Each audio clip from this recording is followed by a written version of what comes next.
one more pre-fatiguing exercise.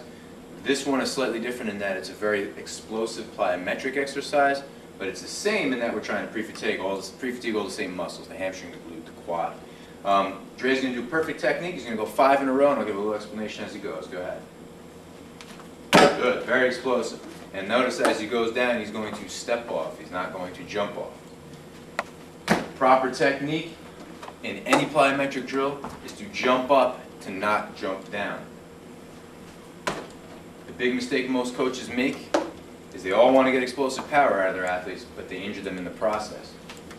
So they're doing all these explosive plyo drills, and when you jump off, you're creating more force than you will as you jump on. And look how soft he lands. Almost no noise. It's like a cat, real soft landings. Step off, drop off, and you don't even have to be someone who can jump a 40-inch vertical. And Dre's got like a 36 or a 37, but even just average height, a kid who can jump maybe 24, 26 inches could probably make this high box, and it's a great goal for him to get up to if he does it the right way. Driving your arms, exploding your knees, landing softly and not jumping off. And again, another great way to make all those muscles real tired, the hamstrings, the glutes, the quads. But again, if you're hitting too hard, if you're stomping, it's not worth it. Too much pain is not worth the effort.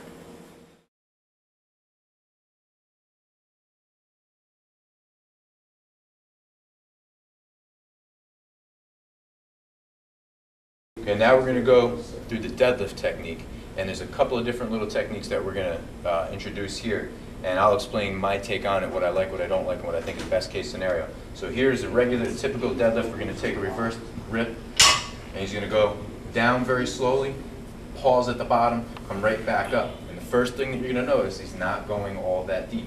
He's going relative to what he can handle based on his body structure.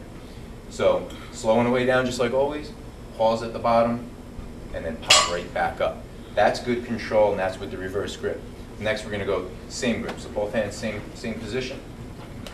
Everything's exactly the same. Pop it up.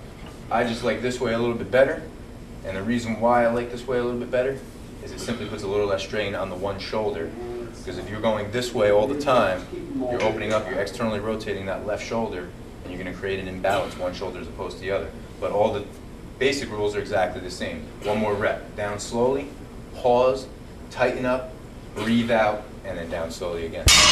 So that's best case scenario with the straight bar. What we're going to do next is show what I think is probably the best way to do a deadlift, which is with the dumbbells. All right, what we're going to do now is deadlifts with the dumbbells, which the way we teach it, we think is probably the best case scenario in that you're not going to be rounded in your shoulder with the front grip with the straight bar or externally rotated with one arm. You have the freedom to do whatever you'd like with your arms as you do the deadlift, which is why we think the dumbbells are a little bit better, or even quite honestly a lot better than the straight bar. Here we go, Mike Rossi going on the deadlifts. Good, and again, you'll notice all the things are the same. Down slowly, he's going to breathe in, tighten up the stomach, breathe out. As you go down, it's got to be slow. There is no exception to that rule. As you come up, you can be explosive as long as you have control.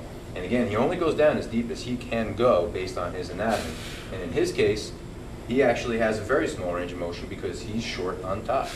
He is just not a long torso person, so his depth is not that deep. Give me 2 more, Mike. Down slowly, breathe in, explode up. Again, down slowly, breathe in, explode up. Good, drop it down slowly.